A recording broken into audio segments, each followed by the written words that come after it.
I want to have sort of a heart-to-heart talk with you right now about martial artists versus martial arts practitioners.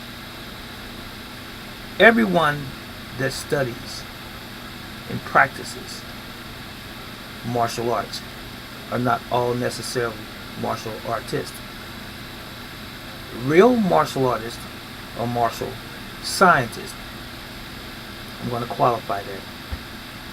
Let's understand this. There has to be a cause and an effect in everything that we do in life. In other words, there has to be something that causes something to happen.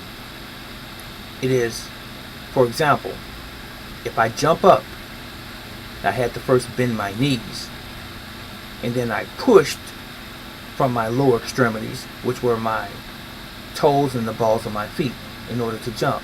That's the cause that allowed me to leave the ground or to jump up.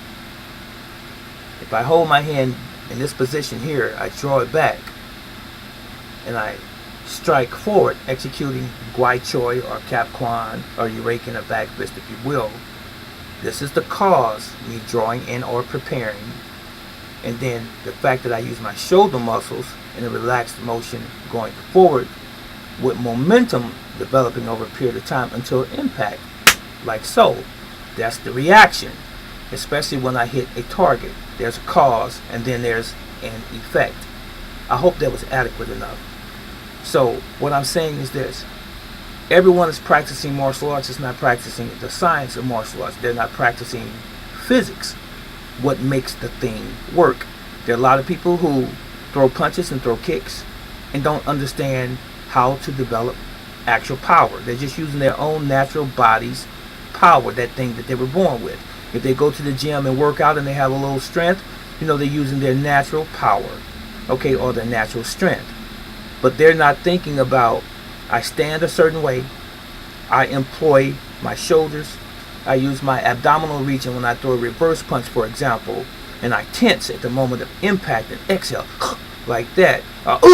When I strike, that's science, to maximize the force and or effect of what you're doing. Now, I'm sitting telling you this and not standing showing this and telling this to you. Hopefully you will understand what I'm saying.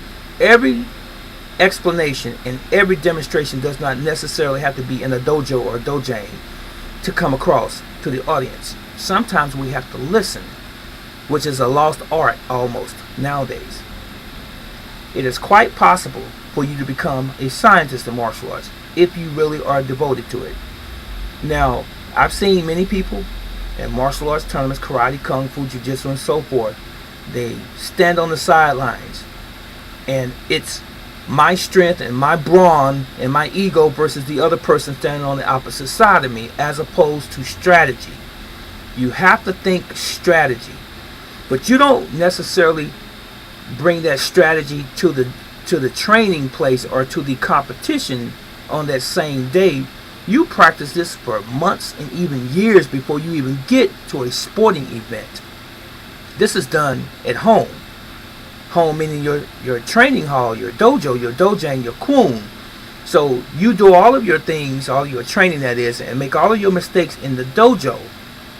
Then you come to the sporting arena and you transfer, if you will, and let everything that you've done in the dojang or dojo translate to what you're doing in the sporting event. So that should be an indicator of how your training was back home. So I hope that's not confusing for you. So what I'm saying is this. It's not my might versus another person's might. Now, here in recent years, maybe in the last decade or so, you see guys going into the cage or into Ultimate Fighting Championships and all of these types of fighting arenas and so forth. And there's this guy acting all bold and cocky, and a lot of guys come to the ring with earphones on and things like they need to be amped up and so forth. What's the purpose? If you know the science of what you're doing and you're confident in that same science, you don't need all of the embellishment. You don't need the extra stuff if you have been training on the science. Most of these guys, they think that I'm faster, I'm more confident, I'm stronger. I've practiced and practiced and practiced. So I'm good. But what did you practice on? Did you practice just throws? Or did you practice the science of throws? Did you practice just striking with your hands?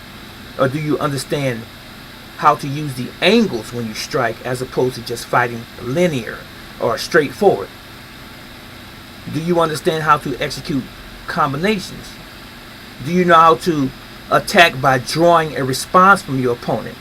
Or is it just mano a mano, just your force and your might and your ego versus me again? I'm sure you're getting the point.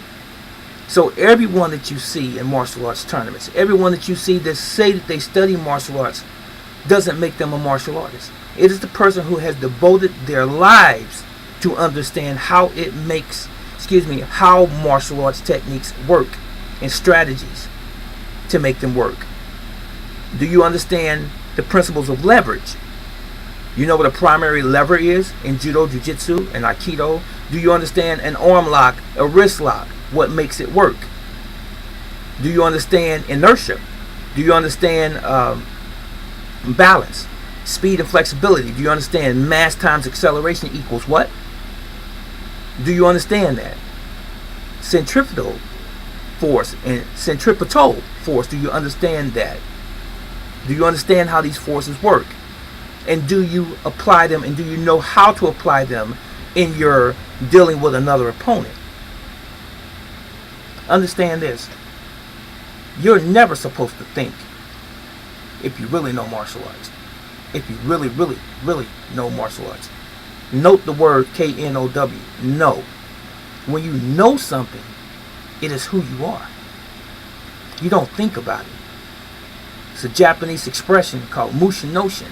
It means mind of no mind. So when an opponent attacks you, you never think. You don't have time to think.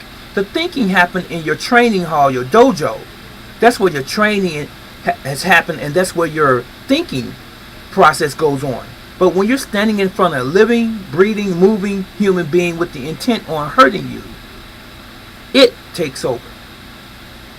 I say it again. It takes over. That thing that you know, you must trust in your training, and it becomes a reflex. When a person attacks you, you respond. You don't think. You don't try to map out a plan, and you don't assume a stance. You just simply respond. You become the situation. I tell my students all the time, when my opponent attacks me, I consider that a question. My response is the answer. So, do you know the science of fighting? I'm going to show you in some upcoming videos again. This is Brother Teacher. So long.